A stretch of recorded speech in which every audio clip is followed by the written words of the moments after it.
16 श्राद्ध में, श्राद्ध पक्ष में, घर में अगर गंगा का जल हो, आपके घर में अगर गंगा जल रखा हो, श्राद्ध पक्ष में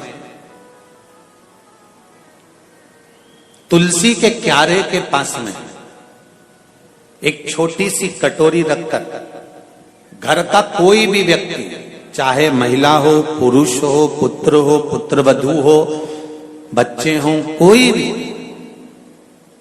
हथेली में गंगा जल लेकर अपने पूर्वजों का स्मरण कर और वो गंगा जल काशी विश्वनाथ के नाम से अपने पूर्वजों का नाम लेकर वो कटोरी में अगर 5 बार या 7 बार छोड़ देता है तो उसके पूर्वजों को पिंडदान और तर्पण की जरूरत नहीं पड़ती, उनको मोक्ष प्राप्त हो जाता है। आपको लगता है कहीं कहीं कि मेरे पितर मुझ पर क्रोध कर रहे हैं? आपको कभी कभी लगे कि मेरे ऊपर पितृ दोष लगा हुआ है या पितरों का श्राप लगा हुआ है, या हमारे यहाँ पर लोग अधोगति में ज्यादा मर जाते हैं, हमारे यहाँ ये काम ज्यादा हो जाता है, तो निवेदन है, श्राद्ध पक्ष चल रहा है, प्रयास करिएगा। एक चावल की कटोरी में, कटोरी के अंदर थोड़ा सा चावल रख लीजिए कच्चा, उस चावल की कटोरी में एक बेलपत्र, थोड़ी सी दुर्वा बांधकर पानी का मटका, परिंडा या जहां अपना रसोई घर में जल रखते हो, उस कटोरी को वहां पर 2 दिन 3 दिन तक रख दो। वैसे तो 16 दिन रखो, ज्यादा अच्छा था, पर जो दिन अपने को मालूम है 2-3 दिन उसको रख दीजिए। घी का दिया लगाइए। 3 दिन के बाद में उस दुर्वा को, उस बेलपत्र को शिव बाबा को ले जाकर समर्पित कर दो। चावल पूरे घर में घुमाने के बाद चिड़िया को या नदी में या किसी जीव को प्रदान कर दो। महाराज, पितृदोष के निवारण का सुंदर तरीका। कल आपको कथा में कहा था, अगर हम ब्राह्मण को भोजन नहीं करा पा रहे, गौ माता को भोजन नहीं दे पा रहे, श्वान को, कुत्ते को भोजन नहीं दे पा रहे, कौए को भोजन नहीं दे पा रहे हैं, किसी कारणवश हम श्राद्ध नहीं कर पा रहे हैं, किसी कारणवश हम पूर्वजों को नहीं मना पा रहे हैं, ऐसा कोई घर नहीं जिसके घर के पितृ श्राद्ध पक्ष में पृथ्वी पर नहीं आते। तुम पूछो मत पूछो, तुम्हारे घर के पूर्वज तुम्हारे यहां जरूर आते। दरवाजे पर आकर खड़े होते हैं पितृ, दरवाजे पर आकर हमारे घर के पितृ खड़े होते हैं, स्मरण करते हैं कि हमको यहां से कुछ भाग प्राप्त होगा, कुछ मिल जाएगा।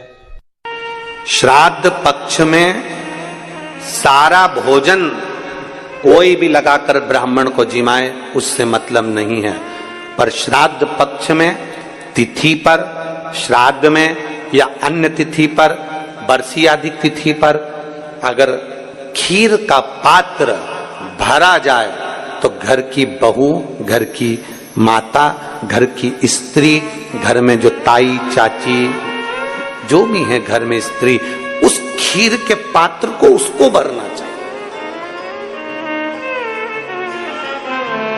संपूर्ण थाली को ही लगाए और फिर निवेदन करेंगे। श्राद्ध पक्ष में एक बार प्रयोग कर देखिए, जिसके घर में 23 से 24 साल तक भी औलाद नहीं हो, 23 से 24 साल तक भी औलाद पैदा नहीं हुई हो, जिसके घर में संतान ना हुई हो, वो एक प्रयोग जरूर करे। एक प्रयोग जरूर करो कि 23 साल तक भी औलाद ना हुई हो तो श्राद्ध पक्ष में तुम्हारे दादा परदादा किसी का श्राद्ध घर में हो रहा हो, और किसी दादी का श्राद्ध, किसी दादा का श्राद्ध, किसी बुजुर्ग का श्राद्ध तुम्हारे घर में हो रहा हो, तो खीर के बर्तन में खीर तुम भरकर और उस ब्राह्मण को जिसको घर में बुलाया गया है भोजन कराने के लिए, वहां तुम देकर आओ और अगले श्राद्ध तक इंतजार करो। मेरा बाबा वंश की वृद्धि करता ही है, निश्चितता देता है, वंश बढ़ाता है। पितृदोष है, ये आपको कैसे मालूम पड़ेगा?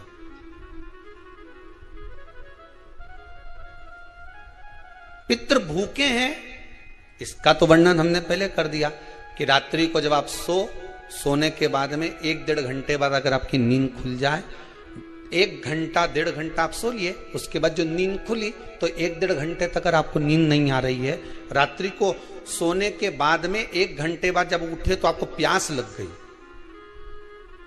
भूख लगने लगी, प्यास लगने लगी कि मेरे को पानी पीना पड़ेगा, घबराहट हो रही, पानी पीना पड़ेगा। 1-1.5 घंटे सोने के बाद अचानक नींद खुले और आपको प्यास लगे, समझ लेना आपके पितृ भूखे हैं और प्यासे हैं।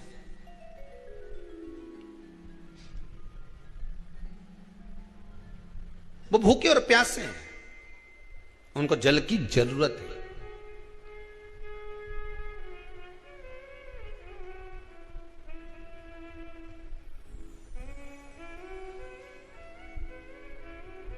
किसी भी नदी में, सरोवर में, कुंड में, बावड़ी में, तालाब में, आप तीर्थ में जाकर जब स्नान करते हैं तो स्नान करने के बाद एक काम का नियम बना लो कि अपने हाथ की अंजलि में जल लेकर अपने पूर्वजों को देना।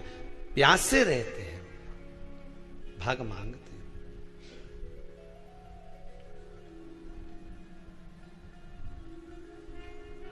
भाग प्राप्त करना। 3 वृक्ष पितरों के तुल्य हैं। नैमिषारण्य की कथा में भी कहा था 3 वृक्ष पितरों के तुल्य हैं। पहला पीपल, दूसरा बट वृक्ष, तीसरा बेलपत्र का वृक्ष। ये पितरों के तुल्य हैं। अगर आपको रात्रि में नींद नहीं आ रही है, ऐसा लगता है कि रात्रि को 1 घंटा 1.5 घंटा सोने के बाद कुछ गलत गलत विचार आने लगते हैं, नींद सुबह 3 बजे तक 4 बजे तक नहीं आती, 4 बजे के बाद फिर नींद आती है, तो एक प्रैक्टिकल जरूर कर कर देखना। एक प्रैक्टिकल करने में क्या जाता है, प्रयास करने में क्या कुछ जाता है क्या? प्रैक्टिकल कर कर देखना कि कहीं सियोर वाला महाराज झूठ तो नहीं बोल रहा, तो प्रैक्टिकल करने में कुछ नहीं जाए। 1 लोटा पानी लो, उसमें थोड़ा सा कच्चा दूध डाल लीजिए, श्राद्ध पक्ष चल रहा है, बेलपत्री का पेड़ या पीपल का पेड़ या बट का पेड़, इन पेड़ के नीचे ले जाकर उस दूध को दोपहर में सुबह 10 बजे से लेकर 12 बजे के बीच में ले जाकर चढ़ा दीजिए। रात्रि को फिर ना आपको प्यास लगेगी, ना भूख लगेगी, नींद एक बार लगी तो सुबह ही खुलेगी। प्रैक्टिकल करने में क्या जाता है? पानी डालने में तुम्हारा कुछ जाएगा? अरे बोलो तो सरी, हमें 10 रुपया का दूध जरूर उसमें, और तुम इतनी चतुर हो, इतना सारा दूध थोड़ी डालोगी, तो 2 गड्ढा लगेगा। कहाँ तुम इतना डालने वाली हो है?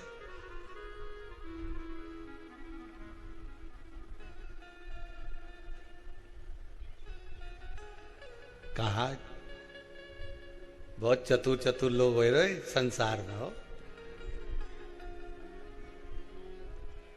भले पूजन पाठ नहीं करे पर कहीं का एकदम मिलने आ जाए ना, क्या अम्मा जी है क्या पाठ कर रही है, फिर वो भी बैठ गई तुरंत, अभी तो सोई थी,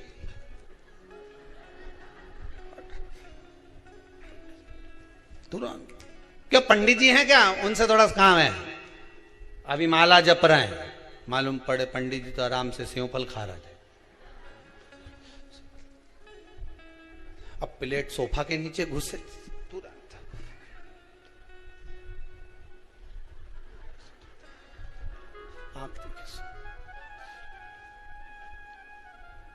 प्रैक्टिकल करने में क्या जाता, कुछ भी नहीं बिगड़ेगा। ये तो बस जल डालोगे तुम्हारा ही कुछ अच्छा हो सकता है, बाबा की कृपा है।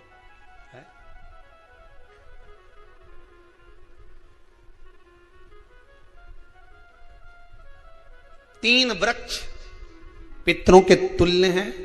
पहला जम के बोलिए पीपल, दूसरा बट वृक्ष, तीसरा बेलपत्री का वृक्ष।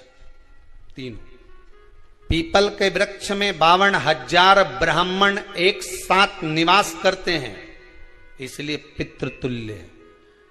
बट वृक्ष ब्रह्मा जी के मस्तक से बना, इसलिए पितृतुल्य है।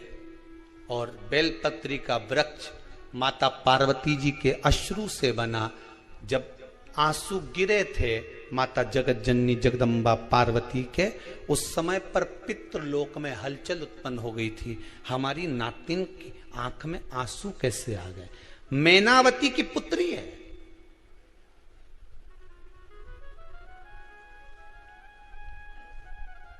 पितरों की नातिन, इसकी अश्रु कैसे गिर गए? पार्वती जी ने कहा ये आंसू नहीं, मेरा पुण्य भाग प्रकट करती हूं बेलपत्री के रूप में। तो पितरों ने वर दिया था कि ये बेलपत्री का वृक्ष हमारा आशीर्वाद है, इसके नीचे अगर कोई दीप लगाता है, शिव को स्पर्श कर चढ़ाता है, उसके पितरों की शांति होगी। हम स्वयं उसको आशीर्वाद देने के लिए पधारेंगे। बेलपत्र का वृक्ष पितृतुल्य।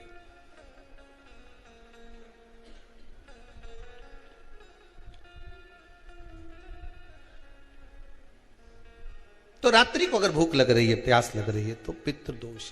दूसरा पितृदोष का लक्षण बताया, घर में कोई शुभ कार्य ना हो, वंश की वृद्धि ना हो, 1 रुपये कमाओ, 1.25 रुपये खर्च हो रहे हैं, पैसा 10 जगह से कमाई आ रही है पर घर में टिक नहीं पा रही है, आया गया, पितृदोष।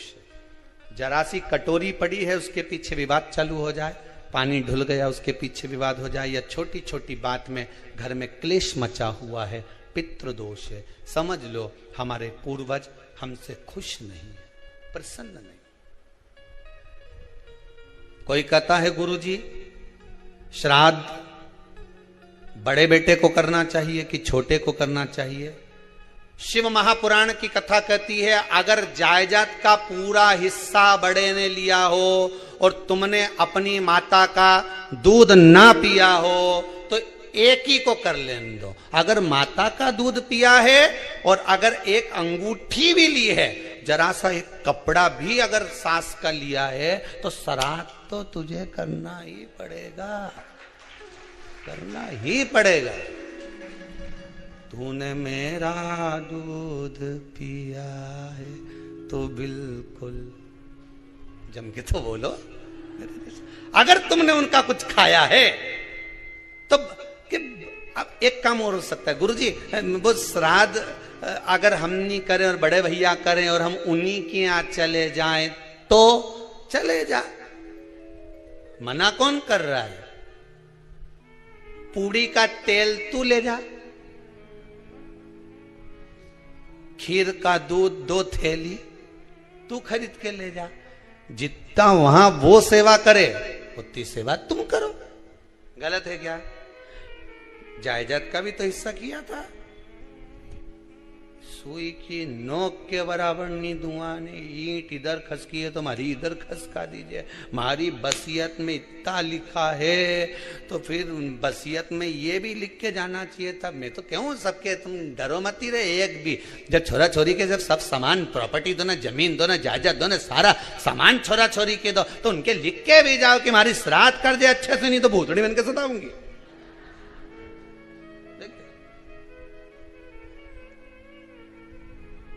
श्राद्ध करो। कितना दिया तुमको? बोलो, ईमानदारी से बोलना, कितना दिया? ढेरों। और एक बात बहुत अच्छे से कहूंगा, आप लोगों के जीवन में उतरे। अगर मायके में भाई, मायके में भाभी, मायके के लोग अगर आपके माँ बाप का श्राद्ध नहीं करते हैं तो बेटी भी अपने माता पिता का श्राद्ध कर सकती है। उसने भी दूध पिया है अपने माता पिता का, पर वो श्राद्ध का भोजन कौन कराएगा? बेटी का पुत्र हो, बेटी की पुत्री हो, वो कराए। और नाम वो नाना नानी का ले ले, करे। अगर वो नहीं कर रहे हैं, वो नहीं संभालते, वो नहीं जानते, तो आप करो तो करे। 2 भाग होते हैं। जब एक रोटी गाय के मुख में दी जाती है, गाय के मुख में जब हम रोटी देते हैं, एक रोटी जब देते हैं, या तो गाय के मुख में 16 श्राद्ध में जब रोटी देते हैं तो रोटी को बीच में से तोड़कर, रोटी का जो भाग होता है उसको मतलब ऊपर से फुलका का परत नहीं निकालना है। रोटी जो सीधी सीधी है ना, जैसे ये रोटी है तो इसको बीच में से तोड़ लिया, 2 भाग विभाजित कर लिया, नीचे वाले भाग में भी थोड़ा सा गुड़ शक्कर रख लिया, ऊपर वाले भाग में भी गुड़ शक्कर रख लिया, एक के ऊपर एक रोटी को रख लिया, वो गाय को दी। तो अपन श्राद्ध पक्ष में 2 पूड़ी का प्रमाण है कि गाय को 2 रोटी दी जाती है, कुत्ता को 2 रोटी दी जाती है। 2 पूड़ी रख के देते हो कि नहीं देते? आप लोग तो देते होगे, 2 पूड़ी के ऊपर पूड़ी रखकर, थोड़ा सा मीठा रखकर, नमकीन रखकर, कुत्ते को भी देते, 2 पूड़ी तोड़कर कागा को भी देते हो। 2 पूड़ी का प्रमाण कहां से आया? 2 भाग रोटी के टुकड़े का प्रमाण कहां से आया? श्राद्ध पक्ष में ही ऐसा क्यों किया जाता है? बाकी के समय पर तो कोई ऐसा 2 पूड़ी का प्रमाण ही नहीं, पर श्राद्ध पक्ष में ये क्यों कहा जाता है कि पूड़ी के ऊपर पूड़ी रख दे, उसमें मीठा रख दे, खीर शक्कर रख दे, गाय को दिया, कुत्ते को दिया, कागा को दिया, ऐसे क्यों कहा जाता है? उसका कारण क्या होता है? उसका केवल एक कारण है, जो नारी ने भोजन का निर्माण करा है, जो घर की बहू भोजन बनाई है, जो घर की बेटी ने भोजन बनाया है, घर की माता ने भोजन बनाया है। महाराज, पिता पुरुष एक कुल को तारता है, बेटी 2 कुल को तारती है। जब श्राद्ध पक्ष में 2 भाग रोटी के कर गाय को देती है, तो 1 भाग तो उसके ससुराल वालों को मिलता है।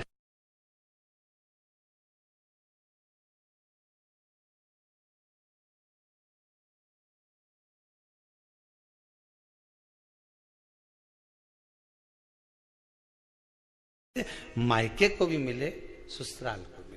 जब गया जी का पिंड होता है तो नाना नानी सबका स्मरण कराया जाता है। 2 भाग,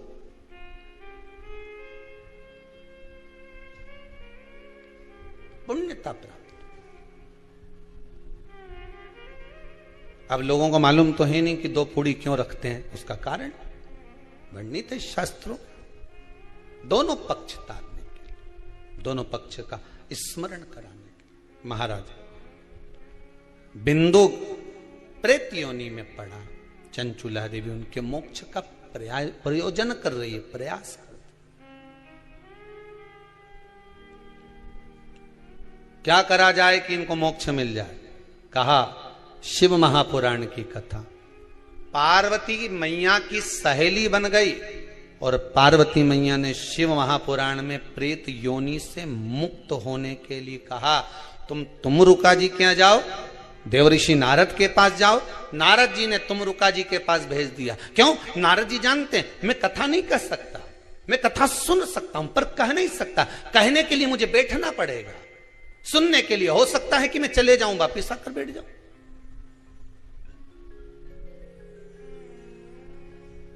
तुमरुका जी से कहा कथा कह दोगे? हाँ, कहने में क्या दिक्कत है? मेरे पति को प्रेत योनि से मुक्त करना है। तुमरुका जी बोलते हैं केवल तुम्हारा पति प्रेत योनि से मुक्त नहीं होगा। तुमरुका जी ने शिव महापुराण में कहा, सुनो चंचुला देवी, केवल एक व्यक्ति शिव पुराण से नहीं तरता, इस बिंदुक जैसे ना जाने कितने प्रेत इस वायुमंडल में घूम रहे होंगे, ना जाने कितने पितर, ना जाने कितने आहूत, ना जाने कितने वासुक इस वायुमंडल में घूम रहे होंगे। तुम्हारा पति तुमको दिखा नहीं, तुम्हारा बिंदुक तुम्हें कभी नजर आया नहीं, फिर कारण क्या था? बस मन में शांति नहीं है। घर में सारा सुख है पर हृदय में शांति नहीं, समझ लो पितृदोष है। क्या करा जाए? फिर क्या करोगे? महाराज, हृदय शांति, हृदय शांति। केवल एक अकेला बिंदुक शिव महापुराण की कथा सुनकर नहीं तरेगा। तुमरुका जी कहते हैं जिस समय पर मैं शिव महापुराण की कथा कहूंगा, सुनो चंचुला देवी, इस संसार के इस भूमंडल पर मृत्यु लोक में जितने भी जीव इस संसार सागर में भटक रहे होंगे, शिव महापुराण की कथा सुनकर वो भी तर जाएंगे। ये अकेली बिंदुक को तारने वाली नहीं है। इस मृत्यु लोक में जो विराजमान, आज भी नियम है महाराज, श्राद्ध का भोजन टेबल पर नहीं कराया जाता। श्राद्ध का भोजन ब्राह्मण को कुर्सी पर बिठाकर नहीं कराया जाता। श्राद्ध का भोजन किसी जाता। श्राद्ध का भोजन आज भी प्रमाण है कि ब्राह्मण के लिए भूमि पर आसन लगना चाहिए और जमीन पर बैठकर कराना चाहिए। तब क्यों? क्योंकि इस भूमि पर बैठकर जब भोजन कराएंगे, इसी भूमि से ना जाने कितने पितृ गए, कितने तर्पण हुए, कितनी तिलांजलि हुई, इसी भूमि से, इस रज से, इस कण से ना जाने कितने जीव चल गए। अब लकड़ी पर या टेबल पर या कुर्सी पर बैठकर ब्राह्मण को भोजन कराने का प्रमाण नहीं है। अब आपका फैशन ज्यादा हो गया तो बात दूसरी है। पंडित जी ऊपर बैठ के खा लोगे क्या? पंडित जी तो बोल देंगे अच्छा है, खिला दो।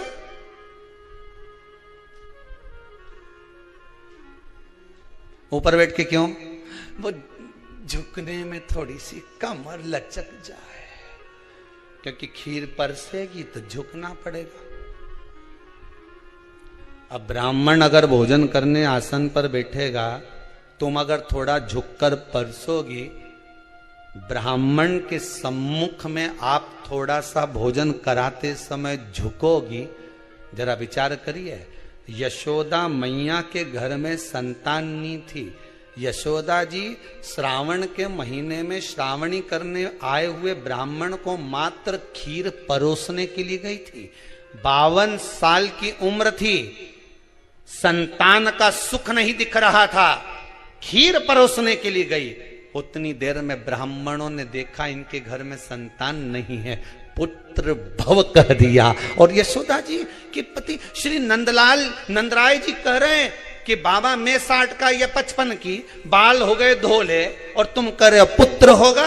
कहां से होगा? ब्राह्मण कहते हैं ब्राह्मण जब भोजन करता है, भोजन करते समय जब वर देता है, वो वर गलत नहीं हो सकता, कहीं से भी आएगा, पर छोरा तो आएगा। और आया, कहीं से भी आया, पर पुत्र आया, क्योंकि आशीर्वाद दिया था। श्राद्ध पक्ष का भोजन टेबल पर नहीं, कुर्सी पर नहीं, श्राद्ध पक्ष का भोजन ब्राह्मण को आसन लगाकर जमीन पर कराना चाहिए, भूमि पर।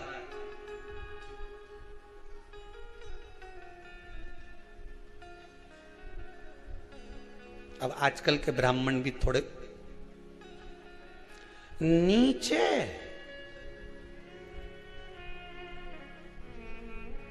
अगर हम टेबल पे ही जिम लें तो जी अब क्या बोले भी तो क्या बोले, तुम ही बता।